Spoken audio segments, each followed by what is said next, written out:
नमस्कार साथियों, मैं के यादव जीके पॉइंट में आपका हार्दिक स्वागत करता हूं। देखिए साथियों, अपन हस्तकला पढ़ रहे थे और हस्तकला में साथियों अपन ने परिचय से चालू किया था। परिचय पढ़ते पढ़ते इसके बाद में थेवा कला, फड़ कला, ये कला पढ़ते हुए अपन ने रंगाई कला तक पढ़ लिया था। और रंगाई कला के बाद में साथियों आज पढ़ेंगे अपन हस्तकला की बहुत ही महत्वपूर्ण कला, और कला का नाम है पिछवाई कला। कौन सी कला? पिछवाई कला। देखिए पिछवाई कला के बारे में याद होना चाहिए साथियों कि जो पिछवाई कला है ना, ये फेमस है नाथद्वारा की। कहाँ की प्रसिद्ध है? नाथद्वारा की। और नाथद्वारा साथियों राजसमंद में, नाथद्वारा राजसमंद की फेमस है कौन सी कला? पिछवाई कला। अब पिछवाई क्या होती है? देखिए साथियों, जो नाथद्वारा है ना, इस नाथद्वारा का एक गांव है और गांव का नाम है नंदगांव। कौन सा गांव है? नंदगांव। ये जो नंदगांव है ना, इसमें मंदिर बना हुआ है साथियों श्रीनाथ जी का मंदिर। श्रीनाथ जी का मंदिर बना हुआ है कौन से गांव में? नंदगांव में। ये जो श्रीनाथ जी का जो मंदिर है ना, ये समर्पित है भगवान श्री कृष्ण को। भगवान श्री कृष्ण को समर्पित श्रीनाथ जी का मंदिर बना हुआ है नंदगांव में, और नंदगांव का है नाथद्वारा में। अब साथियों जो मंदिर है, इस मंदिर में मूर्ति के पीछे भगवान श्री कृष्ण की मूर्ति लगी हुई है, और इस मूर्ति के पीछे साथियों एक पर्दा लगा हुआ है। क्या लगा हुआ है? पर्दा। और अगर इस पर्दे पे साथियों भगवान श्री कृष्ण की लीलाओं का चित्रण कर दिया जाए, तो भगवान श्री कृष्ण की जो लीलाओं का जो चित्रण है ना, वो कहलाती है साथियों कौन सी कला? पिछवाई कला। यानी नाथद्वारा के नंदगांव में श्रीनाथ जी के मंदिर में श्री कृष्ण की मूर्ति के पीछे लगे पर्दे पर भगवान श्री कृष्ण की लीलाओं का जो चित्रण है, कौन सी कला कहलाती है? पिछवाई कला। अब याद रखना चाहिए साथियों, अगर पिछवाई कला का अपने को प्रसिद्ध कलाकार पूछे ना, तो प्रसिद्ध कलाकार है नरोत्तम नारायण शर्मा। सवाल आ जाए नरोत्तम नारायण शर्मा का संबंध रहा है तो कौन सी कला से बताना है? पिछवाई कला से। देखो पिछवाई कला पढ़ रहे हैं, और पिछवाई कला नाथद्वारा की फेमस है, और नाथद्वारा का है राजसमंद में। नंदगांव में श्रीनाथ जी का मंदिर बना हुआ है, और ये भगवान श्री कृष्ण को समर्पित है। श्री कृष्ण की मूर्ति के पीछे जो पर्दा लगा हुआ है, उस पे लीलाओं का चित्रण क्या कहलाता है साथियों? पिछवाई कला। और इसके अलावा इसका कलाकार पूछे तो कौन? नरोत्तम नारायण शर्मा। अब इसके बाद में साथियों पिछवाई कला के बाद में कला, और कला का नाम है काष्ठ कला। कला और कला का नाम है क्या? काष्ठी कला। देखिए साथियों, काष्ठ का मतलब होता है लकड़ी। काष्ठ का मतलब क्या होता है? लकड़ी। और साथियों लकड़ी से आकर्षित, एक तो कैसी? आकर्षित, और आकर्षित के साथ में साथियों कलात्मक, आकर्षित और कलात्मक वस्तुएं बनाने की जो कला है ना, वो कहलाती है कौन सी कला? काष्ठी कला। मान लीजिए लकड़ी है, और लकड़ी से आकर्षित और कलात्मक वस्तु बनाने वाली कला कौन सी कला कहलाती है? काष्ठ कला। देखिए अगर मैं बात करूं साथियों, तो काष्ठ यानी लकड़ी का काम करने वाली एक जाति, और जाति का नाम है साथियों खाती जाति। कौन सी जाति? खाती जाति। ये जो खाती है ना, इन्हीं को कहते हैं साथियों बढ़ई। इन्हीं को क्या कहते हैं? बढ़ई। बढ़ई तो कहते ही कहते, इन्हीं को कहते हैं क्या साथियों? सुतार। यानी लकड़ी का काम करने के लिए एक जाति फेमस है। कौन सी जाति? खाती जाति। इसके अलावा बढ़ई जाति, और इन्हीं को कहते हैं क्या? सुतार।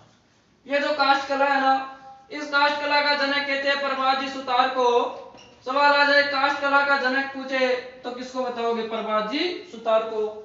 यानी साथियों लकड़ी से पहली बार कलात्मक एवं आकर्षित वस्तुएं बनाने की जो कला की खोज की थी, प्रभात जी सुतार ने की थी, इसलिए इसको कहते हैं क्या? काष्ठ कला का जनक है।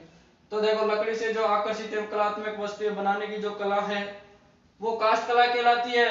इसके लिए कौन सी जाति फेमस है? खाती जाति, जिनको बढ़ई भी कहते हैं, और इन्हीं को क्या कहते हैं? सुतार भी कहते हैं। और इनका जनक पूछे तो कौन है साथियों? प्रभात जी सुतार। अब साथियों लकड़ी से बहुत सारी कलात्मक एवं आकर्षित वस्तुएं बनाई जाती हैं। इनमें आपने नाम सुना होगा कमंडल का। कमंडल का नाम सुना होगा ना। यह कमंडल क्या होता है साथियों? साधुओं का एक पात्र होता है। साधुओं के पास में जो पात्र होता है ना लकड़ी का, उसको क्या कहते हैं? कमंडल कहते हैं। फिर इसके बाद में नाम सुना होगा साथियों आपने पातड़ा का। अब पातड़ा क्या होता है? इन्हीं साधुओं के पास में, और इन्हीं साधुओं के पास में खाना खाने के लिए जो पात्र होता है ना, उसको कहते हैं क्या? पातड़ा। फिर आपने नाम सुना होगा बाजोट का। बाजोट का आ रखा है सवाल कि बाजोट क्या है। तो साथियों बाजोट क्या होता है? खाना खाने के लिए जो पाटा तैयार किया जाता है ना, खाने के लिए साथियों जो पाटा लगाया जाता है, लकड़ी का बना जो पाटा होता है, जो दहेज में भी दिया जाता है, वो क्या कहलाता है? बाजोट कहलाता है। इसके बाद में साथियों आपने नाम सुना होगा जेरनी का। इसका नाम सुना होगा जेरनी का। और जो जेरनी है ना, इसी को कहते हैं डेरनी। इसी को क्या कहते हैं? डेरनी। इसी को कहते हैं साथियों क्या?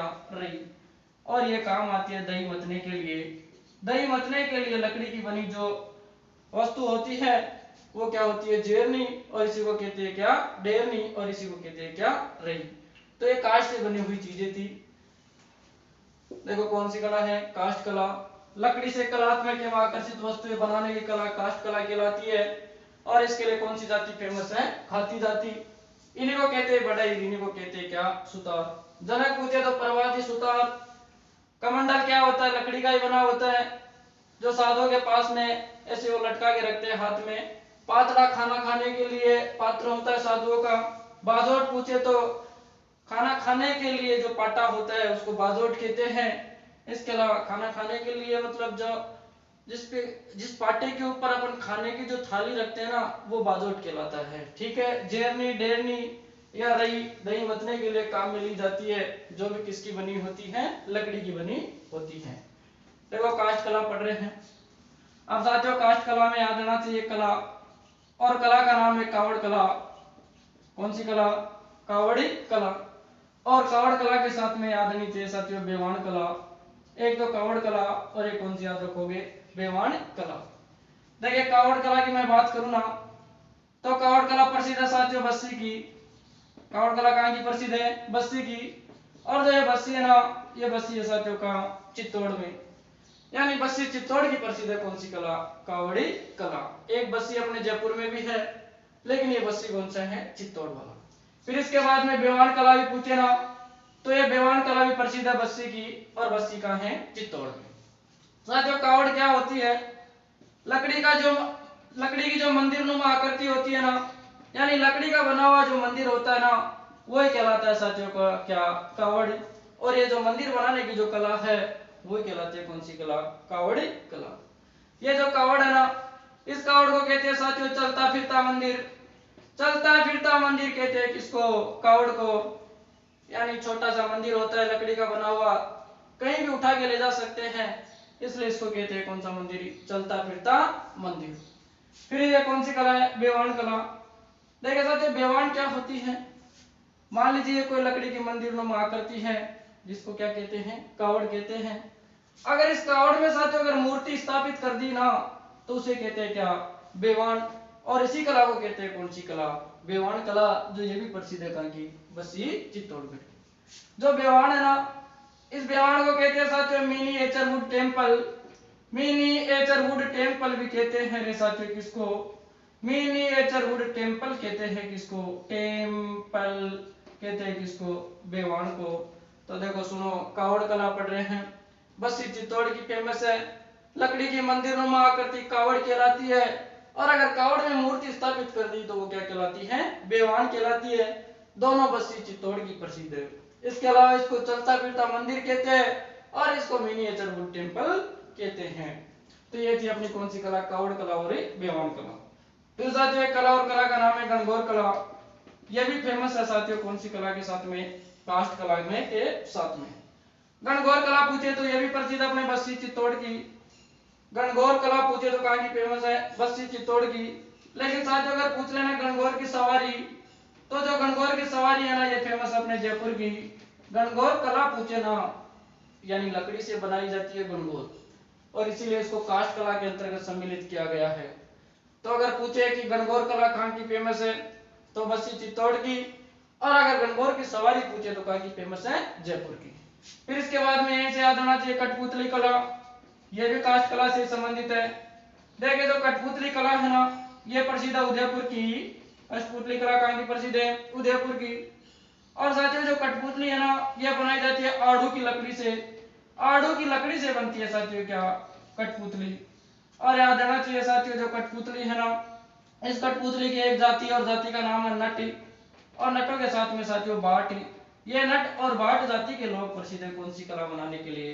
कठपुतली बनाने के लिए। फिर यहीं से याद रहना चाहिए उदयपुर का एक गांव है, और गांव का नाम है नाई गांव। कौन सा गांव? नाई गांव। और नाई गांव कहाँ है? उदयपुर में। ये जो नाई गांव है ना, ये फेमस है लकड़ी के आभूषण बनाने के लिए। सवाल आ जाए राजस्थान में नाई गांव फेमस है, तो लकड़ी के आभूषण बनाने के लिए फेमस है साथियों कौन सा गांव? नाई गांव। और नाई गांव का है उदयपुर में। तो देखो काष्ठ कला पढ़ रहे हैं, काष्ठ कला में कौन सी कला है? कावड़ कला। कावड़ कला बस्ती चित्तौड़ की फेमस है। लकड़ी की मंदिर नुमा आकृति कावड़ कहलाती है, इसको चलता फिरता मंदिर कहते हैं। फिर अगर मान लीजिए जो कावड़ है इसमें मूर्ति स्थापित कर दी गई तो इसको क्या कहते हैं? बेवाण कहते हैं। और बेवाण को मिनिएचर वुड टेम्पल भी कहते हैं। इसके अलावा साथियों गणगौर कला बस्ती चित्तौड़ की प्रसिद्ध है, लेकिन गणगौर की सवारी पूछे तो कहाँ की प्रसिद्ध है? जयपुर की। कठपुतली कला पूछे तो साथियों उदयपुर की। और कठपुतली आड़ू की लकड़ी से बनाई जाती है और इसके लिए फेमस है कौन सी जाति? नट जाति और भाट जाति। फिर अगर लकड़ी के आभूषणों के लिए पूछे तो उदयपुर का नाई गांव प्रसिद्ध है। ठीक है ना। अब इसके बाद में देखो अपन वस्त्र अलंकरण की कला पढ़ रहे थे, जिसमें रंगाई छपाई कसीदाकारी ये सब चीजें आ रही थी, लेकिन उसमें एक गोटा रह गया था। गोटा कला नहीं पढ़ी थी अपन ने। देखे साथियों ये जो गोटा है ना, ये गोटा के लिए प्रसिद्ध है खंडेला। खंडेला प्रसिद्ध है किसके लिए? गोटे के लिए। खंडेला के अलावा साथियों प्रसिद्ध है इसके लिए बिनाई। कौन सा स्थान फेमस है? बिनाई। और बिनाई के अलावा साथियों इसके लिए फेमस है जयपुरी। यानी गोटे का सबसे ज्यादा काम तो खंडेला में होता है, खंडेला के बाद में बिनाई में, और बिनाई के बाद में काम होता है जयपुर में। ये खंडेला पूछे तो खंडेला तो है सीकर में, खंडेला का है सीकर में। और ये बिनाई पूछे ना तो मेरे साथियों अजमेर में। यानी खंडेला, बिनाई और जयपुर प्रसिद्ध है कौन सी कला के लिए? गोटा कला के लिए। अब गोटा होता क्या है? मान लीजिए साथियों ये कोई ओढ़नी है। ओढ़नी का मतलब है महिलाओं द्वारा जो ओढ़ा जाने वाला जो वस्त्र होता है उसको ओढ़नी कहते हैं। ये ओढ़नी है और इस ओढ़नी के साथियों चारों ओर यानी इसके किनारों पे अगर मान लीजिए साथियों चमकदार परत लगा दी जाती है ना, तो वो जो चमकदार परत है वो क्या कहलाती है? गोटा कहलाती है। यानी ओढ़नी के किनारों के चारों ओर जो चमकदार परत चढ़ाई जाती है वो क्या कहलाती है? गोटा। अब ये जो गोटा है ना, इसके होते हैं अनेक सारे प्रकार, अनेक प्रकार होते हैं किसके? गोटा के। गोटा में साथियों बहुत सारे प्रकारों में याद रहना चाहिए नक्शी। पहला तो कौन सा है? नक्शी। नक्शी के बाद में लप्पा, और लप्पा के अलावा लप्पी। पहला नक्शी हो गया, दूसरा लप्पा और तीसरा कौन सा है? लप्पी। इसके अलावा चौथा याद रहना चाहिए साथियों किरड़ी।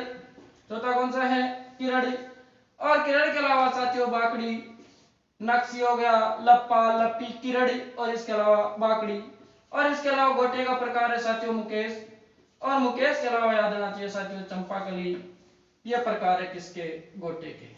मान लीजिए दुकान वाले के पास गए तो उसको बोले कि गोटा दे दो, गोटा दे दो, तो वो बोलेगा कि कौन सा गोटा दे? तो आप बोलोगे तो नक्शी, आप बोलोगे कि नक्शी दे दे। अगर नक्शी के लिए बोलोगे तो आपने देखा होगा कि एक जो गोटा होता है इसकी चौड़ाई तो ज्यादा होती है, इसकी तो क्या होती है? चौड़ाई ज्यादा होती है। लेकिन देखा होगा कि आपने एक की चौड़ाई बहुत कम होती है, और ये जो कम चौड़ाई वाला जो गोटा है ना उसी को कहते हैं क्या? नक्शी। तो कम चौड़ाई वाला जो गोटा हो वो क्या कहलाता है? नक्शी कहलाता है। यानी नक्शी का नाम लोगे ना तो आपको कम चौड़ाई वाला गोटा देगा। इसके अलावा मान लीजिए आप गए उसके पास में और आप बोले कि किरण गोटा दे दे, तो किरण गोटा देते ही वो समझ जाएगा कि ये ले रहा है किसी नवविवाहित महिला के लिए। और जो नवविवाहित महिलाओं के आपने देखा होगा जो साड़ी होती है उनका जो घूंघट होता है और जो आंचल होता है, इस पे साथियों जो चमकदार परत लगी होती है ना वो कहलाती है क्या?